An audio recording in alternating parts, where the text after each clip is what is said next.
मी दिलीप शिंदे, भारतीय जनता पार्टीचा 1990 पासून प्रमोदजी महाजन वल्ल्यासाहेबांसोबतचा सोलापूरचा स्थानिक कार्यकर्ता आहे।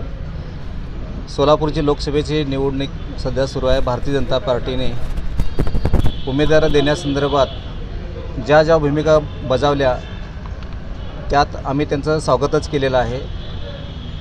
आणि उमेदवारी देताना मात्र जे स्थानिक उमेदवार सोलापूरकरांना हवा होता, भारतीय जनता पार्टीच्या हर एक कार्यकर्त्यांनी, स्थानिक नेत्यांनी, पदाधिकाऱ्यांनी, आमदारांनी, सोलापूरच्या स्थानिक कार्यकर्त्यांनी सगळ्यांनी आक्रोश व्यक्त केला होता की आम्हाला सोलापूरचा उमेदवार द्या म्हणून। स्थानिक उमेदवार द्या, सोलापूरचा स्थानिक उमेदवार द्या। मात्र त्या मागणीकडे सगळ्यांनी दुर्लक्ष केले आणि इथं बाहेर जिल्ह्यातील बीडचे राम सातपुते यांना माळशिरस, सोलापूर जिल्ह्यातील माळशिरस तालुक्यामध्ये विधानसभा लढवायला सांगण्यात आली होती। आमचे नेते विजयसिंह मोहिते पाटील यांनी मोठ्या मनानं, दिलदार मनानं सोलापूरकरांचे एक हेच आहे की स्वीकारण्याची, एखाद्यानं म्हणजे मदत करण्याची, त्या पद्धतीने दादांनी त्यांना स्वीकारलं, आमदार केलं। या 5 वर्षामध्ये राम सातपुते यांनी आपल्या जिल्ह्यामध्ये जाऊन त्यांनी त्यांचं बस्तान बसवायला पाहिजे होतं। तसं न करता त्यांनी परत आता माळशिरस विधानसभा संपली की ते आता सोलापूर लोकसभेला त्यांनी इच्छुक झाले आणि त्यांना तिकीट देण्यात आलं। आता ते भविष्यात काय करतील की सोलापूर लोकसभा येणाऱ्या 5 वर्षाच्या पंचवार्षिक निवडणुकीमध्ये पुढच्या ते परत आता लातूर विधानसभेला मागतील, लोकसभेला मागतील। हे पुढे तर थांबणार आहे का नाही? मंत्र्याला मंत्री, आमदाराला आमदार, खासदाराला खासदार, सामान्य कार्यकर्त्याचे कधीतरी कोणता दखल घेणार आहे का नाही? सोलापूरमधून जे सोलापूरमध्ये ज्या मुलाखती व्हायला हव्या होत्या, एक यादी म्हणजे त्यांनी टाईम टेबल ठरवायला पाहिजे होतं की या तारखेपर्यंत अर्ज करा लोकसभेचे उमेदवार भारतीय जनता पार्टीकडं। तसं काय टाईम टेबल ठरवण्यात आलं नाही। उमेदवारी जे उमेदवार होते त्यांच्या इच्छुक उमेदवारांच्या मुलाखती घेण्यात आल्या नाहीत। थेट उमेदवार लादला गेला सोलापूरवर। राम सातपुते यांचा एक पार्टीकडे साधा अर्ज नाही आहे आणि त्यांचं आम्हाला सांगितलं जातं आहे की सगळ्यांना की आम्ही जेव्हा नेत्याकडे विचारलं गेलो की साहेब सोलापूरचा स्थानिक उमेदवार द्या, मी पण आहे असं सगळ्यांनी म्हटल्यानंतर त्यांचं एकच म्हणणं आलं उत्तर, सर्वेमध्ये नाव आहे का तुमचं? सर्वेमध्ये नाव आलं असेल तर 100% होऊन जाईल। सर्वेचा आम्हाला पुढं करण्यात आलं। राम सातपुते यांनी साध्या पार्टीचा सोलापूरच्या भाजप कार्यालयामध्ये एक अर्ज दिला नाही, तर त्यांना त्यांच्या सर्वेमधून कसं नाव लागतं?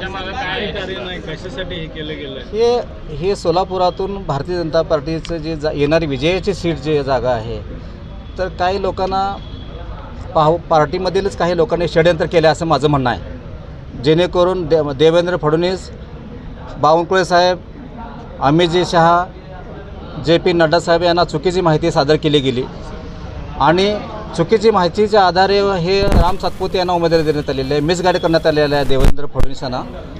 आणि माझा एक म्हणणं असं आहे की उमेदवार बदला, अजून पण वेळ गेली नाही। 12 ते 12 फॉर्म भरण्याचे चालू होणार आहे आणि 21 तारखेला संपणार आहे।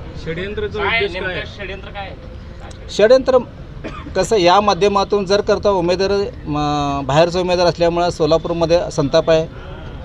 एकाही कार्यकर्त्याच्या उत्साहाने एकाही कार्यकर्त्यावर तुम्ही स्वतः चौकशी करा, पत्रकार म्हणून किंवा माहिती घ्या तुम्ही की सोलापूरमध्ये एकही कार्यकर्ता, जुना नवा कार्यकर्ता उत्साह नाही। एक फटाकडी उडाली नाही त्यांनी काल सोलापूरमध्ये आल्यानंतर, त्यांची उमेदवारी जाहीर झाल्यानंतर। अशी दयनीय अवस्था सध्या झालेली आहे। म्हणून माझं म्हणणं होतं की सांगितलं षडयंत्र विद्यमान आमदारांना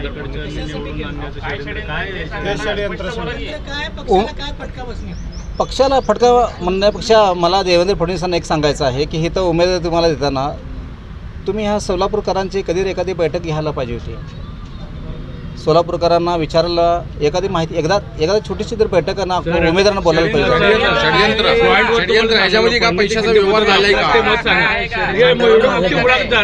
षडयंत्र असं झालेलं आहे की देवेंद्र फडणवीस यांना चुकीची माहिती देण्यात आलेली आहे, आमच्या केंद्रीय नेतृत्वाला चुकीची माहिती मिसगाईड करण्यात आलेली आहे, चुकीची माहिती देण्यात आलेली आहे।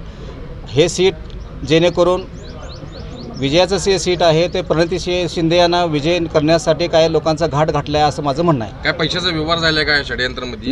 सगळंच असू शकते त्यामध्ये ना। लक्ष्मी दर्शन झालं असं देखील म्हटलं होतं, कोण लक्ष्मी घेतलेलं ते? आता राम सातपुतेच म्हणतात ना, मी ऊसतोडीचा मुलगा, आणि ट्रायडेंट हॉटेलला ते एवढ्या कॉस्टली हॉटेलला ते 1-1 वर्षाचं बुक करतात। काय समजायचं आपण? कुठल्या ट्रायडीन हॉटेलला? मुंबई. फक्त आता मला एक सांगायचं आहे की त्यांच्यावर माझा काय व्यक्तिशः दोष नाही आहे. त्यांना उमेदवार दिलेली आहे, त्यांची इच्छा आहे, त्यांनी उमेदवार होणारच, फॉर्म भरणारच, त्यांचा काय दोष नाही आहे त्यात. व्यक्तिगत माझी कमी. आता तुम्हाला स्थानिक उमेदवाराला नाही दिलं तिकीट, 1 तारखेपर्यंत आम्ही पक्षाकडं विनंती करतो आहे आम्ही देवेंद्रजींना की सगळ्या अमित शहा सगळ्या नेत्यांना आमचं की बाबा उमेदवार बदला. की 4 तारखेला आम्हाला कळालं आहे की ना दिल्ली केंद्रीय कार्यालयामध्ये एक बैठक लावण्यात आलेली आहे की ज्या ठिकाणी असे काय वादाचे मुद्दे झालेले आहेत, उमेदवार चुकीचा दिला गेला आहे किंवा काय लोकांच्या तक्रारी आहेत किंवा ज्या उमेदवारांनी उमेदवारी परत केलेली आहे असं ऐकतो आम्ही. भाजपच्या उमेदवाराला दिलं होतं, मग आता त्यांनी परत केलेली उमेदवारी. अशा सगळ्यांची एक आढावा बैठक 31 तारखेला एक आढावा बैठक कोर कमिटीची बैठक लागलेली आहे. तर त्या बैठकीमध्ये आमच्या सोलापूरकरांचा स्थानिक कार्यकर्ता म्हणून आमच्या सोलापूरमध्ये कुणालाही द्या. आम्ही 19 लोक स्थानिक लोकांनी अर्ज केला होता पार्टीच्याकडं. ते 19पैकी कुणालाही उमेदवारी द्या, चिठ्ठे काढा, शेवटी तुम्हाला जे वाटते ते करा, परंतु उमेदवार बदला असं माझी मागणी आहे. नाही मागली तर बंडखोरी करणार का? भाजपच्या विरोधात प्रचार करणार का? राम सातपुते आम्ही यासाठी काय केलं, 1 तारखेला कार्यकर्त्यांची बैठक बोलवली आहे 7 वाजता सोलापूरला, आणि त्या बैठकीमध्ये कार्यकर्त्याची मतं जाणून घेऊन आम्ही ते पुढचा निर्णय घेणार आहे. ठीक.